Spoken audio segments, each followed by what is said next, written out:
ఈ రోజున నీవు నేను మనము సేవిస్తున్న దేవుడు ఆయన నిత్య నిబంధన అప్పుడే మన పితరుడైన అబ్రహాముతో చేశాడు.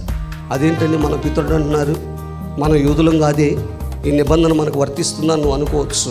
ఎస్, ఈ నిబంధన మనకు కూడా వర్తిస్తుంది. ఎఫెసీయులకు రాసిన పత్రిక 3వ అధ్యాయం 6వ వచనం చూడండి. ఈ మర్మం మీదనగా అన్యజనులు సువార్త వలన క్రీస్తు యేసునందు యూదులతో పాటు సమాన వారసులను ఒక శరీరమందు సాటి అవయములను వాగ్దానములో పాలివారై ఉన్నారన్నది ఇక్కడ అంటున్నాడు.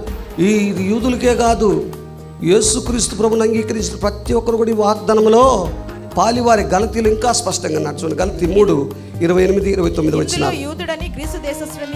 ఇందులో యూదుడని గ్రీసు దేశస్థుడని లేదు, దాసుడని స్వతంత్రుడని లేదు, పురుషుడని స్త్రీ అని లేదు, యేసుక్రీస్తునందరూ మీరందరూ ఏకముగా ఉన్నారు. మీరు క్రీస్తు సంబంధులైతే ఆ పక్షమందు అబ్రహాము యొక్క సంతానమై ఉండి వాగ్దాన ప్రకారము వారసులై ఉన్నారు. అన్యజనులు కూడా క్రీస్తు సంబంధులైన క్షణం నుంచి, ఆ గడి నుంచే ఏమైనారంటే వారు అబ్రహాము యొక్క సంతానమై ఉండి వాగ్దాన ప్రకారము వారసులై ఉన్నాం. హల్లెలూయా. మనం కూడా వారసులమే, కనాను దేశానికి మనం కూడా వారసులమే. గుర్తుపెట్టుకోవాలి, మనం కూడా అబ్రహాం సంతానం. ఎట్లా?